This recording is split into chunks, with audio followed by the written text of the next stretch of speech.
निर्णय है, उनको क्या तकलीफ हो रही है? उनको तो हर चीज़ में हमारे उनको तकलीफ हो रही है। ये जो हाईकमान का निर्देश जो हुआ है, इससे निश्चित रूप से मजबूती मिलेगी कांग्रेस को।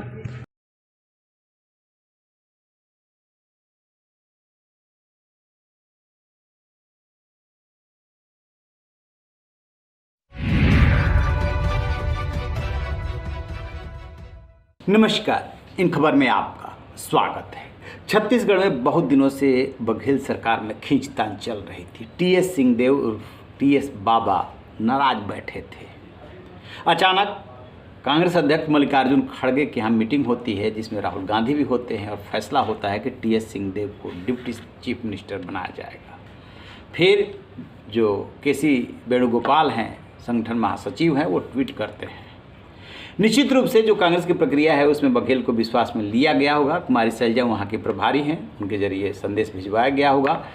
आज टीएस सिंहदेव जो है बघेल से मिलने के लिए पहुँचे और वहाँ पे कुमारी सैलजा भी थी, बातें भी हुई, मिठाई भी उन्होंने खिलाया। लेकिन जो उनकी बॉडी लैंग्वेज है वो साफ बता रही है कि टीएस सिंहदेव के डिप्टी चीफ मिनिस्टर बनने से वो खुश नहीं है, जबकि डिप्टी चीफ मिनिस्टर बने टीएस सिंहदेव खुश नज़र आ रहे हैं। सवाल ये उठता है कि चुनाव में 4 महीने रह गए हैं, इस समय आकर के कांग्रेस ने ऐसा क्यों किया, भला सवाल। और दूसरी बात कि बघेल क्यों खुश नहीं है। स्वाभाविक सी बात है कि एक चीफ मिनिस्टर है और एक कंपटीटर यानी कि डिप्टी चीफ मिनिस्टर बन जाता है तो दिक्कत तो होगी। बहरहाल सबसे पहले आते हैं कि क्यों कांग्रेस ने ये फैसला किया। दरअसल 3 जो उत्तर भारत के राज्य हैं, मध्य प्रदेश, राजस्थान, छत्तीसगढ़, वहाँ पर इस साल के अंत में चुनाव है और कांग्रेस को ऐसा लग रहा है कि यदि बिना गुटबाजी के एकजुट होकर के मैदान में उतरते हैं तो इसमें से 2 राज्यों में सत्ता में आ सकते हैं। छत्तीसगढ़ में टीएस सिंहदेव से जब 2018 का चुनाव परिणाम आया था, उसके बाद से कहते हैं कि घोषित रूप से तय हुआ था कि 2.5 साल का दोनों का कार्यकाल होगा। क्यों कि ताम्रध्वज जो थे उनको सीएम बनाने का कहते हैं कि अंदर खाने फैसला हुआ था, लेकिन ये भूपेश बघेल और टीएस सिंहदेव अड़ गए थे कि यदि वो बनते हैं तो फिर हम जो है उनके मंत्रिमंडल में मंत्री नहीं बनेंगे। तो ये तय हुआ अंदर खाने की 2.5 साल का कार्यकाल होगा, दोनों सीएम बनेंगे। पहले भूपेश बघेल को दिया गया चांस, लेकिन भूपेश बघेल ने कुर्सी नहीं छोड़ी। कौन कुर्सी छोड़ता है, क्यों छोड़ेंगे। बहरहाल टीएस सिंहदेव काफ़ी दिनों तक नाराज रहे। जब चुनाव आया तो वो खींचतान एकदम साफ दिख रही थी छत्तीसगढ़ में। चूँकि 70 साल के हो गए हैं टीएस बाबा, अंबिकापुर सरगुजा से वो आते हैं, तो मेच्योर पॉलिटिशियन है, तो उतना नहीं बोलते हैं जितना कि सचिन पायलट राजस्थान में बोल जाते हैं। 12 तो इधर क्या कांग्रेस के ऊपर दबाव बन रहा था, एक तो कि गुटबाजी, दूसरी कि अरविंद नेताम जो हैं वो आदिवासी सर्व समाज से पहले ही जो है वो चुनाव लड़ने का ऐलान कर चुके हैं। और सरगुजा के 6 जिलों में जो 14 सीटें हैं उनमें से 9 में जो है आदिवासी बहुल हैं और उन पे माना जाता है टीएस सिंहदेव का प्रभाव है। अब है कितना है वो तो वक्त बताएगा।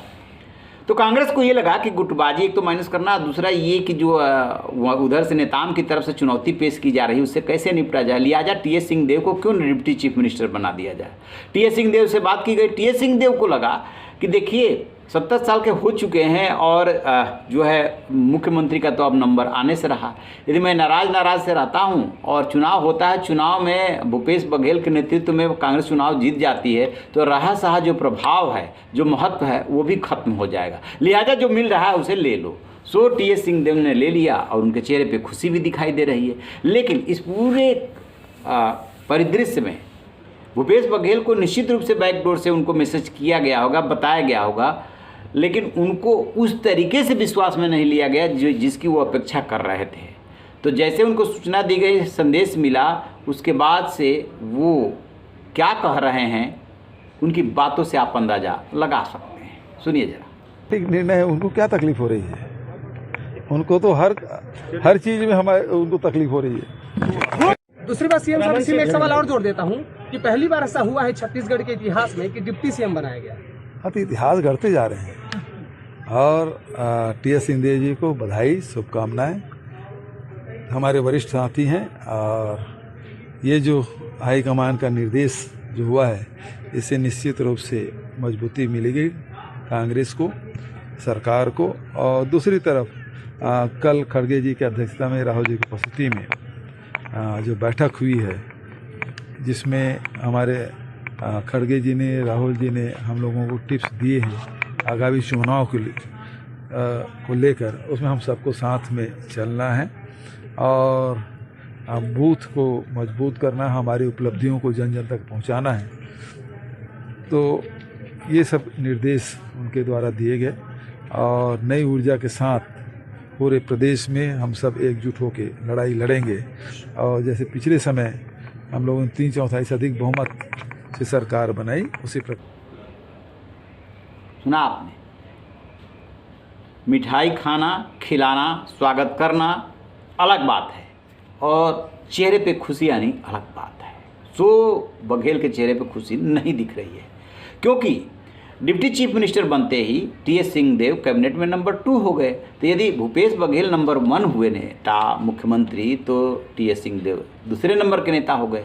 तो ये जो अभी तक क्लियर नहीं था, क्योंकि वो स्वास्थ्य मंत्री हैं, कि कौन नंबर 2 है, फिर जो है कोई कंपटीटर। अब डिप्टी चीफ मिनिस्टर बनते ही कहीं ना कहीं अगली दावेदारी भी तो हो जाती है। तब देखते हैं आगे क्या होता है। बहरहाल कांग्रेस ने अपना ये दांव चल दिया है। अब इस दांव के चलने से कितना फ़ायदा होता है ये देखने वाली बात होगी। राजस्थान में अभी भी रस्साकसी चल रही है अशोक गहलोत और सचिन पायलट के बीच में केंद्रीय नेतृत्व बातचीत करता रहता है, लेकिन उस बातचीत से सचिन पायलट मानते हुए नहीं दिख रहे हैं। उनके अंदर कसक है कि वो लाठी डंडा खाए थे, उनके नेतृत्व में चुनाव हुआ था और जब सत्ता की मलाई चाटने की बारी आई तो फिर अशोक गहलोत थोप दिए गए। रही न बेखबर, देखते रहिए इन खबर। Thank you.